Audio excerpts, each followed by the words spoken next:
My name is Jules Gilson. I'm Professor of Creative Practice at University College Cork, and I'm the lead researcher on Visioning the Future, Artistic Doctorates in Ireland. I'm very pleased to welcome you this morning to our seminar series, which is specifically focused on looking at contributions from music PhD students. And we have 3 students contributing this morning. We're delighted to have this opportunity for PhD students to show their and share their work with us, and for us to have opportunity to discuss with each other. So we have, first of all, Niamh O'Brien, who's from the Irish World Academy, and she's now in her 2nd year. Marcella Bars, who's from TU Dublin, and Kevin Mcnally, who's also from the Irish World Academy of Music and Dance, and he's in his 3rd year. So I'm going to pass over to my colleague Ines, who's going to introduce Niamh. Thank you, Jules, and welcome everyone. So Niamh is at the Irish World Academy in 2nd year. She is an art player, singer and composer from County Limerick. She studied at the Irish World Academy and also at the Sibelius Academy for the Arts in Helsinki.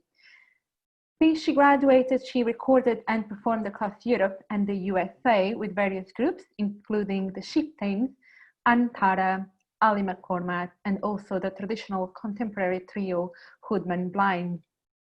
The title of her PhD project is Composing the Estuary, an arts practice exploration of representing place through music, sound, and story. Her research explores how to use artistic practice to create sonic maps of the Shannon estuary through field recordings and audio interviews, and guided by the practice of deep mapping. So I'll pass over to Niamh for her to say a few words before her showing her work. Niamh? Thank you. Thanks for having me. Yeah, so as Ines said, I'm exploring how I can create sonic deep maps of the Shannon Estuary. So I'll just say a little briefly about that. Deep mapping is a method of, I guess, mapping all that a place contains. So it doesn't just pertain to the tangible or the material, but it moves through kind of emotional maps or memory maps, conversation maps, imaginary maps of a place. And so I'm using my practice as a composer and a musician to do that. And I also have experience as a radio producer and an oral historian.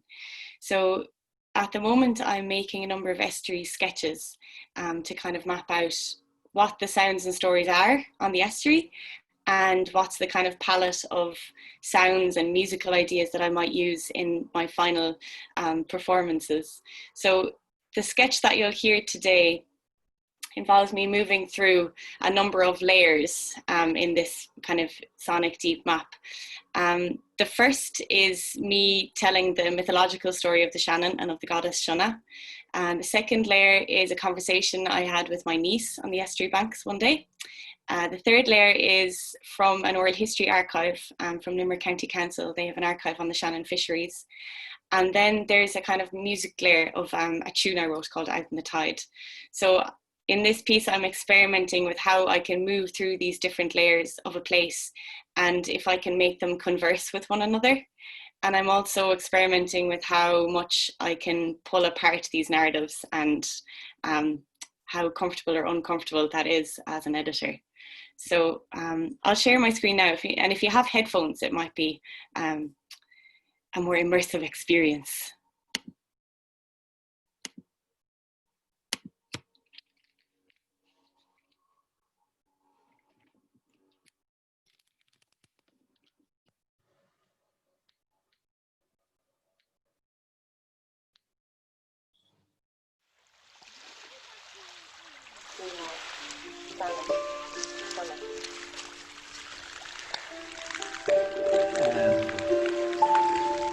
Make sure there would be net after a motorboat.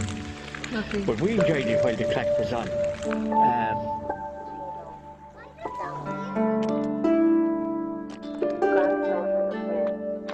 Apparently the hypnotized ancient Nashes, who was father of the old grandchildren of apparently the hypnotized the McMahon's slip, Shinon was goddess of the iron, Corbetts, like other Celtic river goddesses. the Nashes, the Moors. She was seen as holding both the river's water and the land of the river.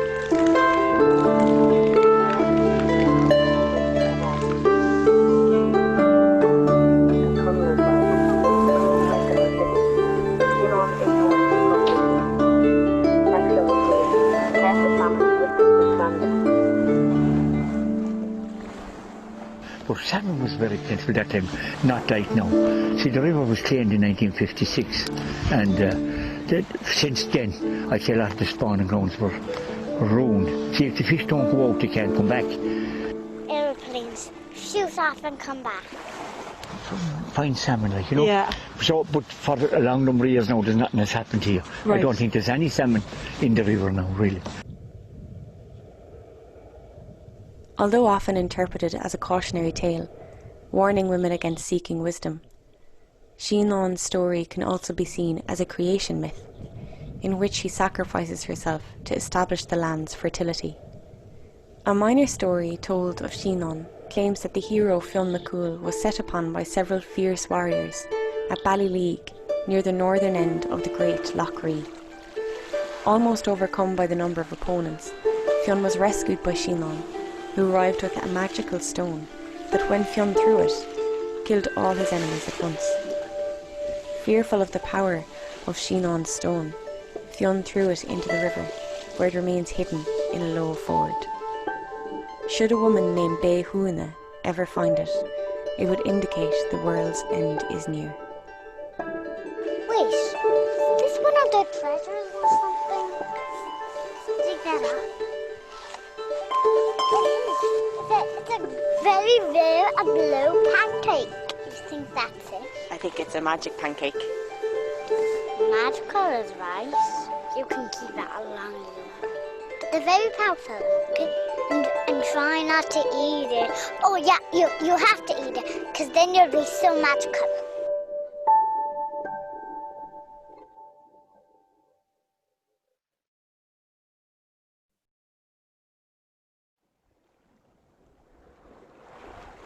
Shinon, Shannon, Shunna. And I see Shannon Airport. Look, the green flashing light. See it? And what happens over there? Aeroplanes shoot off and come back. Shinon, Shannon, Shunna. We done a share of fishing in the 80s, 90s. We were trawling, like, so that would be a net after a motor boat. Lovely. But we enjoyed it while the crack was on. Shinon, Shannon, Shunna. Irish goddess. The granddaughter of Lir. Apparently the hypnotised ancient sea god, who was father of the ocean ruler Mcnally, rather than the human king, who was father of the heroic Fionnuala. The Nashes, the Mordens, the Corbett's, the McMahons, they were all the fishermen of the day. Shinon was goddess of Ireland's most important river, the Shannon, which waters 1/5 of the island. Like other Celtic river goddesses, she was seen as ruling both the river's waters and the land it irrigated. What is that? Hey Alex, look. Something came in on the tide. Can you see it? Yeah. Let's go over. I think it's a phone. Let's go and see. Be careful with that green stuff. Warned that she would not approach a well, wherein wisdom was hidden, Shinon ignored the prohibition. In some sources, she, like Fionn McCool, caught the salmon of wisdom who swam there, and, upon eating its flesh, became the wisest being on earth.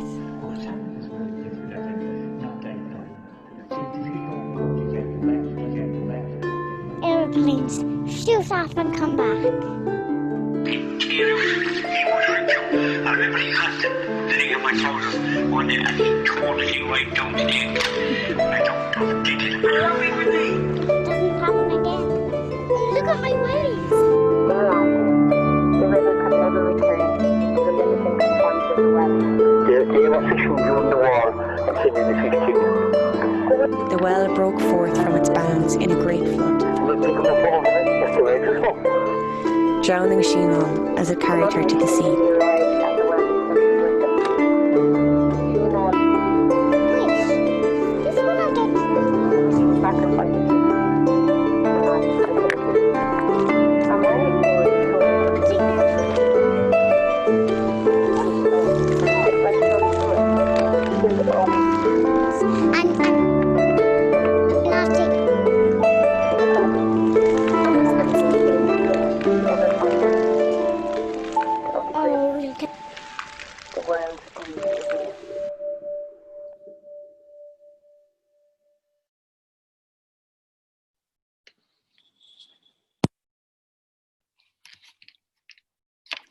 Thank you, Niamh. I'm going to move on to introduce Marcella Bars, our next presentation. And just to say that we're going to show all three presentations, and then we're going to ask some questions, and do feel free to ask questions in the chat function at the bottom of your Zoom screen. So it's my great pleasure to introduce our next student contribution, and this is from Marcella Bars. Curious Ears led Marcella Bars from Kamloops, Canada to Dublin to pursue contemporary bass clarinet performance. She's currently a doctoral student at TU Dublin, exploring the production of electronic sounds and visuals using innovative sensors. Her current artistic project explores how the movements and gestures of a performer interact with the virtual world. Marcella collaborates with Irish composers on a regular basis to produce international performances and gives workshops for composers interested in composing for the clarinet. Previously, Marcella graduated with a Master of Music in Bass Clarinet Performance from the Dublin Institute of Technology. So it's my great pleasure to pass over to Marcella. Thank you. Thank you. Hi, everyone. I'm just going to briefly introduce my video. So for my research project, I'm studying the artistic process of integrating sensor technology into clarinet performance. The sensors that I'm using are attached to my clarinet, and 3 of them send data to the computer based on the position of my clarinet in space. One of the issues of using sensors like this in performance is deciding how my movements are going to affect the electronic sounds. In a few moments, I'm going to share a pre-recorded performance of my own composition, which was originally written for solo clarinet. And recently, as an experiment, I'm calling this remixing, so I added live processing to a solo clarinet piece. In this recording, I aim to navigate a sound world that I have fabricated.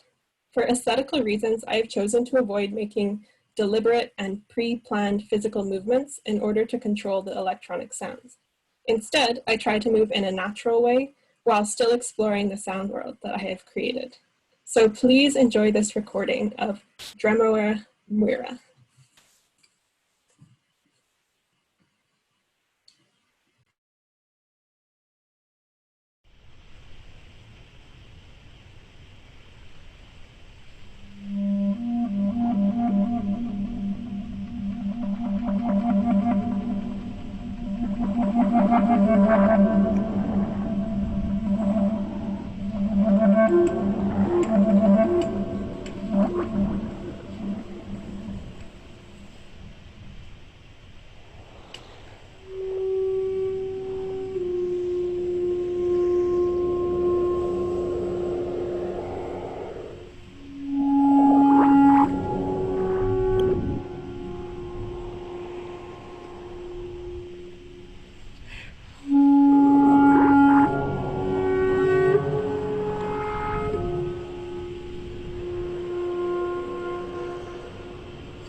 Thank you very much. Our next presenter is Kevin Mcnally, who is currently a third-year student at the Irish World Academy of Music and Dance. And Kevin is a musician from West Cork with particular interest in Javanese gamelan, as well as the classical guitar and community music. He's currently an assistant director of the Irish Gamelan Orchestra, and he teaches gamelan and Irish music at UCC School of Music, and as well as the Irish World Academy of Music and Dance. Alongside teaching and performing, he's also the co-director of the Clonakilty International Guitar Festival. The title of the project is An Ecological Approach to Creating Community Music, and his practice is mostly concerned with interaction of people in a shared space.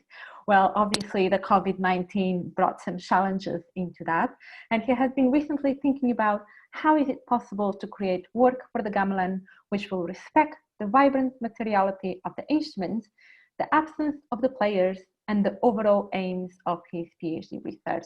So I'll pass on to Michael for showing the work. Thank you.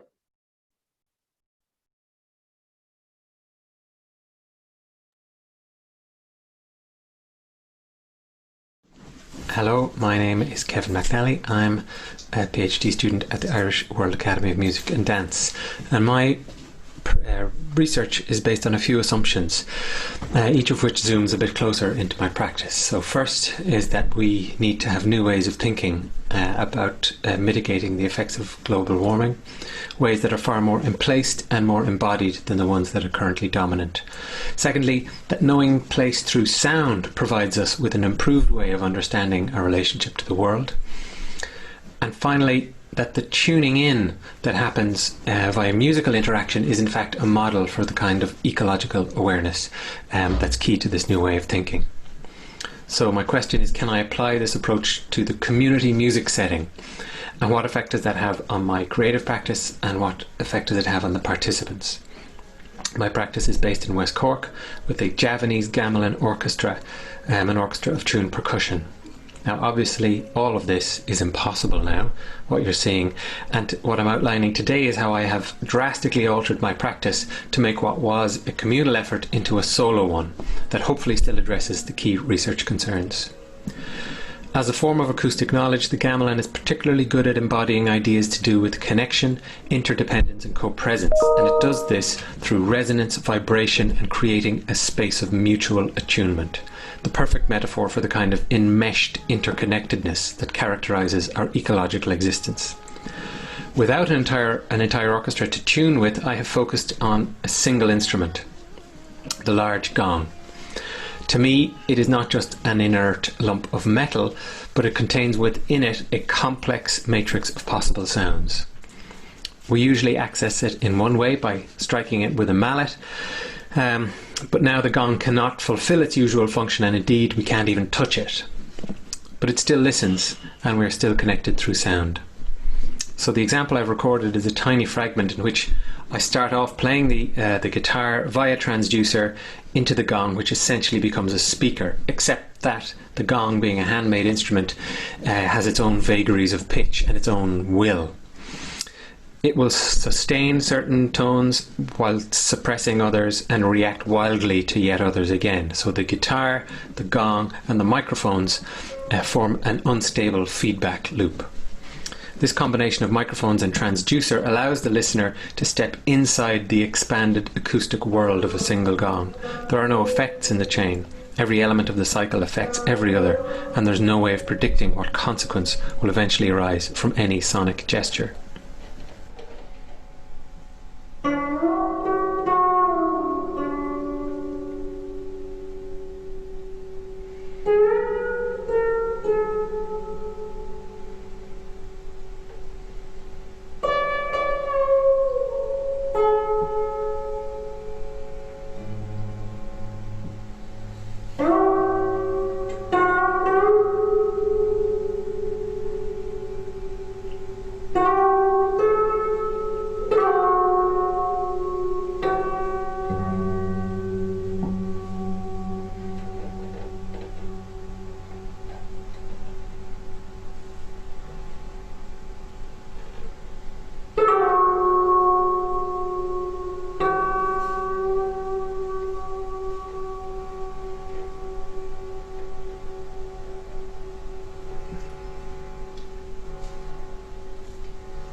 Thank you, Kevin, and thanks also to Marcella and Niev. Really extraordinary work, and it's such an honour to actually have the opportunity to have some actual work during the seminar, and really appreciate those contributions. So what we're going to do now is we're just going to take the opportunity just to ask some questions, just to really try to unpack some of the work that we've seen this morning. So I'm going to start with Niev. And then I'll pass over to my colleague Inesh. So Niev, really beautiful work, and such a compelling combination of still but moving image, and this detailed kind of layering and interlacing of different sound worlds. My question, I had a question about your process of interweaving these different sound layers, and I was really noticing from somebody who 10 years ago made my first radio documentary, and it was about my children, so I spent a lot of time recording my children, and so I was really struck by the quality, and not just sonic quality, but the formal quality of the interview with your niece, or no, it wasn't an interview, that was my point actually, that it was actuality, and it wasn't a planned something, and there's something very distinctive about that, and I can perceive very clearly that you know that, and so the playfulness of that quality of sonic world combined with the archive footings, the archive recordings of the fishermen, for example, where it is also to some extent actuality, but people are being interviewed, and then other more natural sound worlds. And I noticed also there's your narration, which is at one point is very clear, so everything else falls away, and there's just, I'm assuming it's you, the narration, but then earlier on you play with the interweaving with a kind of almost to mimic some of the archive footage, it feels like, or to yeah. So I just wanted to offer that as some feedback, but also to ask you a question about that process by which you weave. Yeah, thanks very much, Jules. I guess I have experience working in radio where actuality was a huge part of what we did, and it was kind of, that was the gold you were looking for, was actuality. So, you know, that kind of forms a key place in what I do. And then I've also worked in oral history and kind of had to slightly battle against the very formal nature of what that is. And music is a really useful tool to kind of take both of those things, because I think music is like, when you're playing a tune, you can be a very clear narrator, but you can also be kind of mimicking that actuality and noodling, or like it kind of gives a language to move between those things. And in terms of the weaving, it was the first time I kind of very consciously tried to do that, and the process was really just whittling down 3 minutes from each kind of each map, as I was calling them, you know, the map from the oral history, the map with my niece, and my own map. And I forgot to say something critical about that piece actually, but it's called A-side, B-side. And it was originally put onto cassette tape. So the A-side is one version of the edit of these three pieces, and the B-side is another version. And they're just kind of all experiments in how we can weave and what it felt like, yeah, to make conversations between these pieces, because sometimes that felt really nice, and then other times as an editor it can feel a little bit intrusive, because you're staging a conversation between people who didn't have a conversation. So just like from an arts practice point of view, it's really interesting that, you know, I might be able to share those kind of insights, which I know every editor goes through, but maybe more so when you're dealing with narrative, and especially oral history, which can sometimes be a really protected narrative. You're muted there, Jules. It's been a long semester. It's been a long time. So sorry there. I had just one follow-up question, which was about the visual image. So in the work, you're just starting your second year now. So do you see the video that we saw, which is a very still frame, and it feels like that expansiveness of what it frames allows the sound to resonate in a particular way, but it's critically not a still image. Is that something that you see as very much part of the work, the visual aspect, or do you feel like primarily the work might develop as sonic, and that occasionally there might be some visual aspect? Well, at the moment, the plan is that I would create like an augmented sound walk. So I would make this, it's somewhere between an audio guide and a sound walk that people would experience in the environment. So that is what they would be seeing. And then I'm also hoping to bring it into the live space as a live performance. The visual is an interesting thing because for making something like this, it's a really nice crutch for me because it gives something, it gives people something to look at while they're experiencing the audio. But then in a live context, I've been to a few kind of live podcast things, and it's a really interesting challenge for a performer. How do I make the audio world really impactful when people are looking at a stage of musicians? So yeah, there will be visual elements, but it's also, yeah, still a kind of trade-off between audio and visual because our eyes are powerful. Thank you. I have more questions, but I'm going to pass over to Ines, who's going to ask some questions of Marcela, and we'll come back. Thank you. Thank you, Jules. Marcela, it was really interesting to see you talking about the integration of technology into music and then experience how that comes about in the work. I'm kind of interested in finding out a little bit more about how it feels as a performer to perform using the sensors. Is there something there that you might take forward into other performative works without the sensors, for example? Has that changed how you move and act in the space? How did this experiment influence how you see the work in those terms? Thanks for asking that. Yeah, I think when I started this project, I was putting a huge emphasis more on the technology and what the process was like using the technology. But then in my first year, I realized working without the technology first and just focusing on performing the music and sort of videotaping my movements, that actually became more important than the sensors. Sorry, could you just repeat the question so I don't go off on a tangent? I'm just interested to find out more how that might influence your practice, even from an embodied awareness point of view, as in, will you take that further to other experiments, or how is that influencing the work and impacting the work?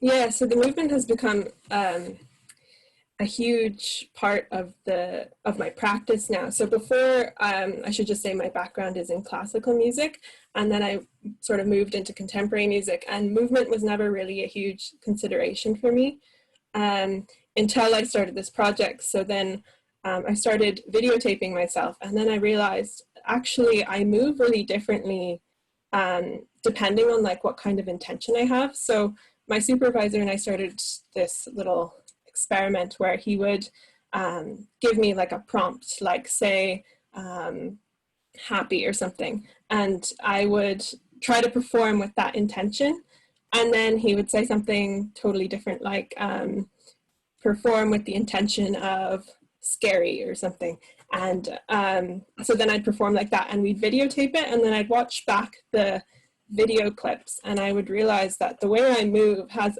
a huge impact on the person watching. And that's when I realized that it's really crucial how I program the electronics, because the way I move actually is going to have an impact not only on the sound, but also on the person watching. And then after that, I realized now when I'm performing, I'm thinking about my movements in a way that I wasn't originally. And that kind of carries over to anything I do now that doesn't have the sensors. Thank you. I think, Jules, you wanted to expand a little bit. Yes, I was just really curious about your performance, Marcela. Really beautiful and haunting, but particularly as a choreographer. And 20 years ago, there was a whole movement, particularly in dance and technology. And I had a dance company, and we did work where we had the dancers move, and that whole investigation about kind of what that relationship was if we moved, and then sound. We worked with a composer as well. So there's lots of different artists who've done work in that kind of area. So I was just really curious about your work and really interested in what you were just saying there with Inish about your movement. And I was just curious about, to elaborate that in terms of your own embodied sense of how that movement comes, and particularly whether you'd ever thought of working with a choreographer or with movement practitioners. Okay, if it's just no, by the way. Actually, the people who created the sensors are in Switzerland, and Matthias Müller is a bass clarinetist, and he did work with a dancer.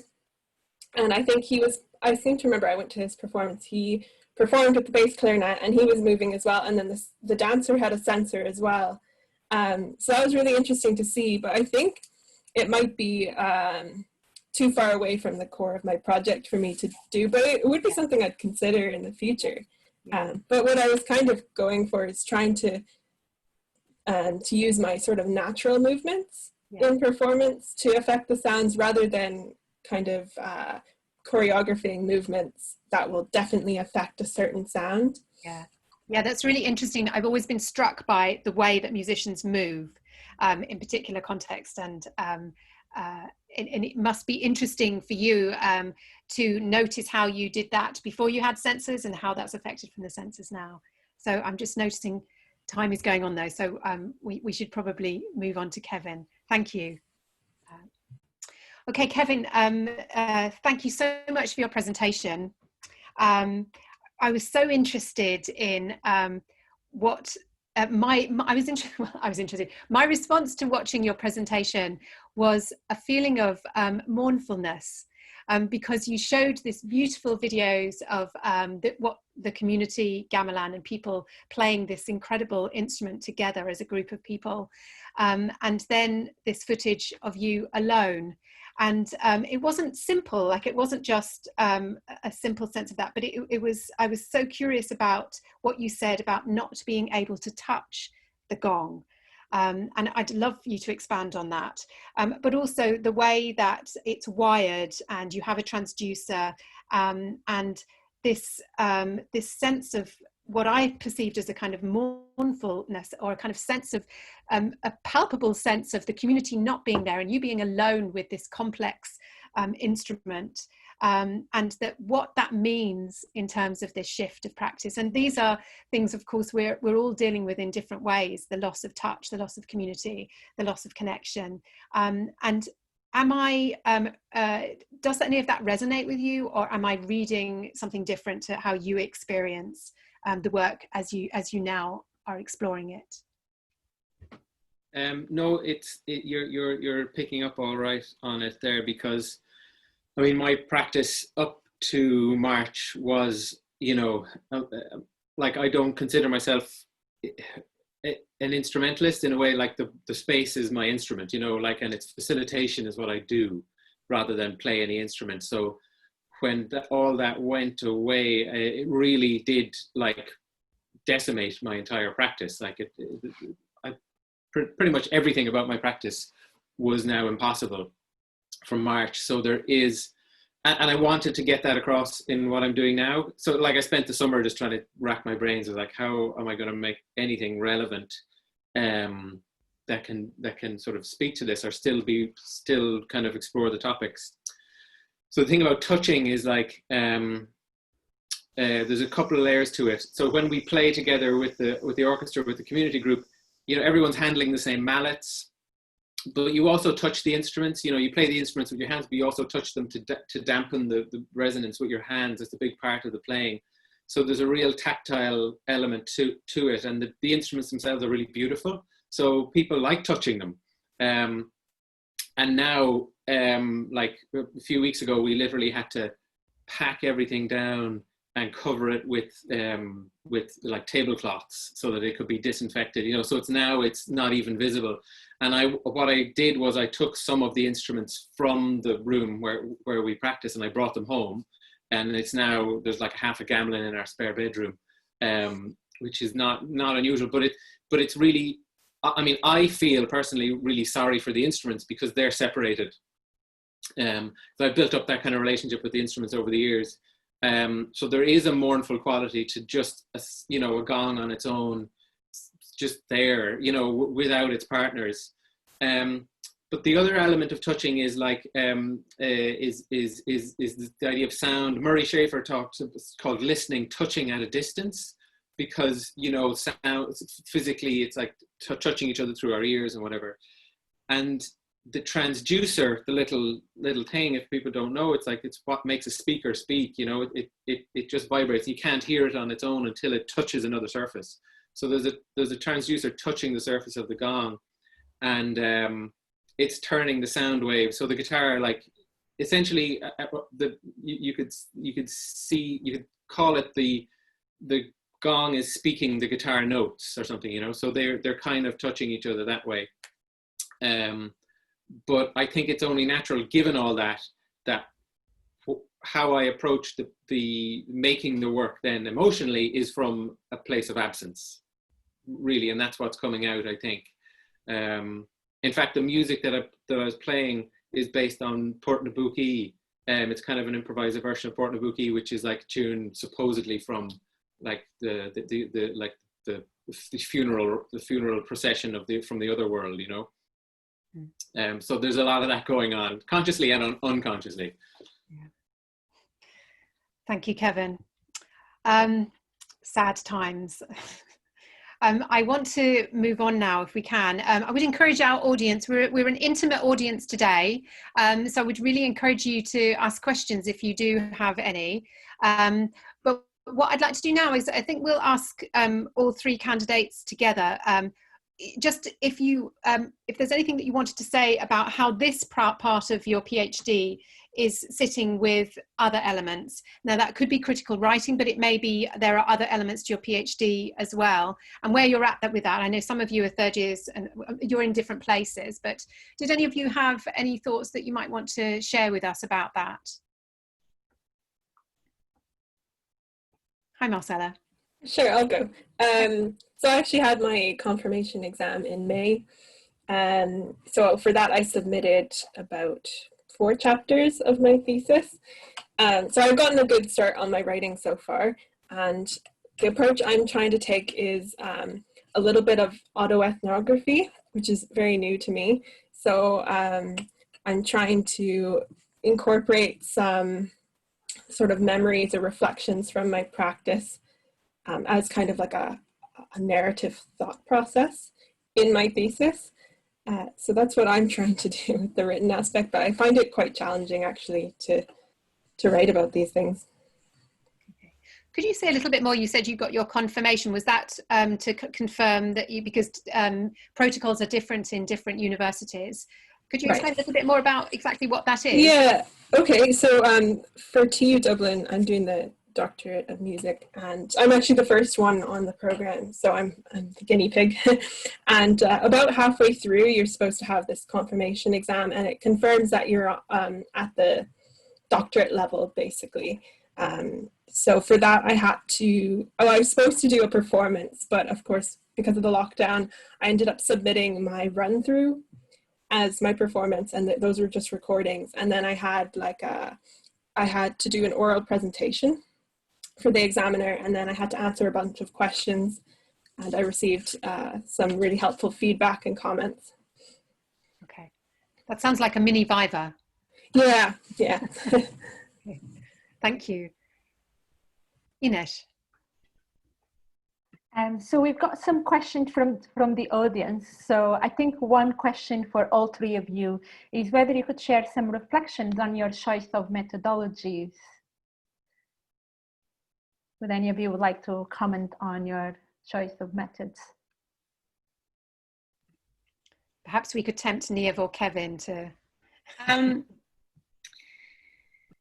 It's been an interesting, I'm just going into my second year now, and there's an interesting kind of contrast between everything you read about arts practice and kind of how it is in real life, because a lot of it is like, oh, this is crazy stuff, it's not like people are doing this all the time, and it's like so diverse and complex, but it has actually felt very natural in real life, like as artists, and when you're in a kind of context or like place of research, like the academy, yeah, it has felt quite comfortable and natural to be making and reflecting and reading and moving between those three places and writing all the time, and using autoethnography as well.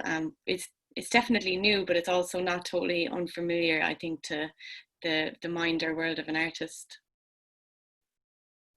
Thank you, Yeah. Niamh. Yeah, I echo that, in that, like, it feels very very natural that for me, what I'm reading really feeds the performance or the kind of creative side of it in a big way, even if it is very academic stuff.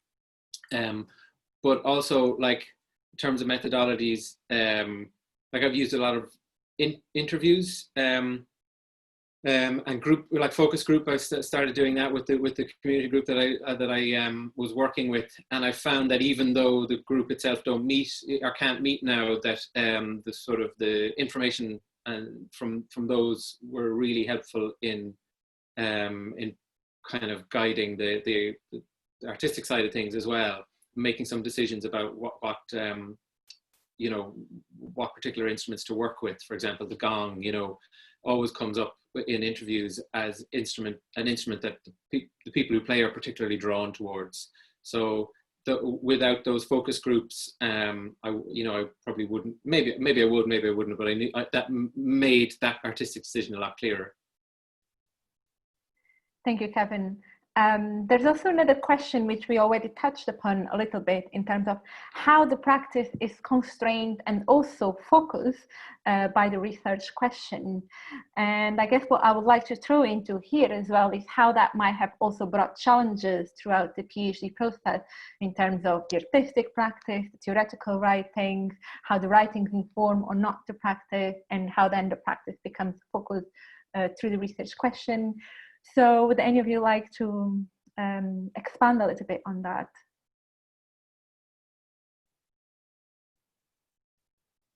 Yes, Marcella? Sure, I'll share. For me, the research question from the beginning has changed so many times throughout the past 3 years. I'm kind of approaching it like it's a very emergent process. So at the beginning, I had a very particular question, and it sort of changed as the process has been emerging through my practice. So I haven't really felt too constrained by the research question or anything, but it does help to have a question, because it does help to narrow things down. And I think it was really important at the beginning when I really didn't know what I was doing. So hopefully that kind of answers that. Thank you, Marcella. We have a question for Kevin. This is from Kelly Boyle. I was struck by the idea of instability that you mentioned in your introduction. Can you say a little bit more about how you manage and respond to the idea of instability, or whether that's a factor at all for you in your creative practice? Yeah, well, briefly, like, on a practical level, there's an unstable relationship between the sound, the feedback, that, you know, the microphone and the sound. So it can very quickly become out of control. And every room is different, every microphone is different, and every instrument is different. So it's very hard to predict that, or to kind of to come up with a pre-programmed plan, you know, in order to deal with that. For me, that's fine, because that actually makes a lot of sense in terms of the wider research about ecology and about feedback systems, and about how beings in the world interact with each other. It's actually perfectly matched. So I've been able to find a lot of I've found a lot of resonances between the music and the research, especially research about ecology and evolution, and the sort of philosophy of enmeshment, you know, and reciprocal relationships that kind of define you know, the world. So thinking about these kind of things through sound has been really helpful for me, like using music to explore the idea of instability, has actually given me maybe a better syntax for understanding instability in a non-musical sense, if you know what I mean. Yeah, that's my feeling. Thank you, Kevin. There's another question from the audience in terms of, you spoke about new ways of thinking. And the question is, does this relate to performance in your research? And if that is the case, could you tell us more about this? Well, yeah, just briefly, what I mean about new ways of thinking is like new ways of understanding how everyone is connected to everybody else. And by everyone, I mean everything, that everything has a sort of an animating spirit. And that by respecting that, maybe we won't continue going on such a ruinous route that we're currently on, sort of globally. And that in terms of like the performance, that thinking about that through performance is what I do. I think that playing, you know, when you play in a group together, those kinds of relationships are easier to understand. And again, bring it out into the non-musical world afterwards. Thank you, Kevin. We're getting towards the end of the seminar, and I wanted to ask a question of all of you to do with the kind of broader structures of the PhD in your particular context and institution. So, for example, those of you in your third year, have you already had discussions about how your final examination how it will be put together? And have you any thoughts about who will examine you, or in your institution, is that nothing to do with you? So I'd just be curious about those broader things. It may be that Niamh, because you're earlier on, that you haven't thought about those things, but it may be that you have. Marcella, maybe, or Kevin, yeah? I'll just say very briefly that I have, yes, been talking about that very recently but nothing has been decided. And in UL, it's sort of like we do 2 performances as part of it. And my first performance, which was due to be back in July, is now going to be in November as a totally different thing. And the second one, you know, if the world still exists, will be next summer. So yeah, there's a very clear timeline, in other words. Okay, and do you have some kind of form of viva voce examination in a proximate place to those performances, or are they separated? They're they're separated, I think. Yeah, I mean, I don't have a great sense of what, in terms of time, when that will happen, you know. Yeah, I can't answer that fully. That's okay. Right, yeah. Marcella, for me, I think everything is sort of put together at the end of the degree. So I'm expected to do, I think, an hour performance. And then after that, the examiner will ask questions based on both the performance and the thesis that I submit. And I think that might even be another hour of questions. I'm not entirely sure, because it's still another year away. So, and you're a pioneer, so you're the first person to do it to you. It's really interesting. Yeah. Yeah. Niamh, is that something that you've given any thought to, or is it too soon? I haven't really, no. I think I was kind of in a lucky position when all this started, that, you know, we had talked about my first performance, but I suppose we still have a bit of time in terms of it isn't already, you know, decided when my performances will be. So I'm kind of in a weird place of like waiting for things to go back to normal, or I also have time to readjust what my performances might be. Yeah, but getting those out of the way first will be the first hurdle. Sorry, I would say that we're also talking about in UL about recording the performances, because they're working on the assumption that on campus there won't be any audiences, which obviously is a big factor as well, you know, just to say that that'll be a big change for a lot of us. Yeah, so just to say that in the seminar next Tuesday, there'll be some focus on this aspect of how do PhD students, you know, and also supervisors and examiners, how do we respond in the current context? And are there things that we can learn from each other? So that, yes, that's a big one, isn't it? Yeah. Ines, did you want to add anything more? Thank you, Jules. I just had a final question in terms of, it is wonderful to see the practice and experience the works. So I guess my final points were thinking about So you've been through a journey throughout the PhD, first year, second year, third year, Neve, you're still halfway through the process.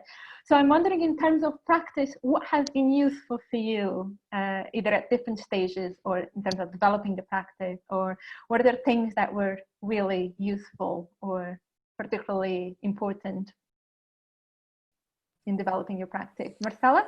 For me, I mean, this isn't really relevant now, but in my first year, I went to 2 conferences, and they were like directly related to my research topic. And just watching other people present with similar areas to me was super useful. And I think it's really shaped the rest of my degree and how it's gone. Thank you. Yeah. Kevin? Yeah, I think similar to that now, I was going to say, like in UL, there's like progression panel presentations every year for people, and sitting in on a few of those was really, really enlightening, and helped me get my head around like what because it's so broad, like what is arts practice and what other people were doing, and the kinds of questions that people were exploring through a real variety of mediums. And that really kind of chipped away at all my misconceptions and helped me kind of come to some sort of idea about what it is. So yeah, it's just like, yeah, peers, you know, polish it, or stones in a box, polish each other. Is that the saying? By rubbing off each other, which we can't do anymore. I'm sorry. Thank you. And Neve, you would like to add anything? Yeah, I'd say the same. Like, we're quite lucky in UL to have a good network of people who we can look up to and listen to, and like that, it's just about kind of applying this language to what we're doing already anyway, and not feeling that you have to change your practice so much, but it's really just kind of tilting your head and looking at your practice in another way that, you know, can progress it in this research. And yeah, being able to talk about it and perform as well has been really useful. Thank you, everyone. Okay, so we're just close to 12 o'clock now. I'd like to just thank our presenters again today. That's Niamh O'Brien, Marcella Bars and Kevin Mcnally. Thank you so much for sharing your practice today and for engaging in this discussion. It's really inspiring, actually, just listening to you kind of present tense in the practice and the importance of sharing the practice as we go through it. And I feel like even though this is just one small seminar, it'd be wonderful to have a kind of national version of this, where people share practice in the middle of their PhDs. So I'd like to close this seminar then and invite you all to come next Tuesday. IMBAS, the Artistic Research Advocacy Network in Ireland, is hosting the next seminar, and that's specifically going to be focused on how we deal with the current situation. And there's also going to be other PhD students involved with that, and discuss how the public health emergency has impacted their research and what strategies might be developed for continuing this work. So exactly some of the issues we were discussing today. So I wanted to thank you all, and hopefully see you on Tuesday. Thank you. Bye-bye.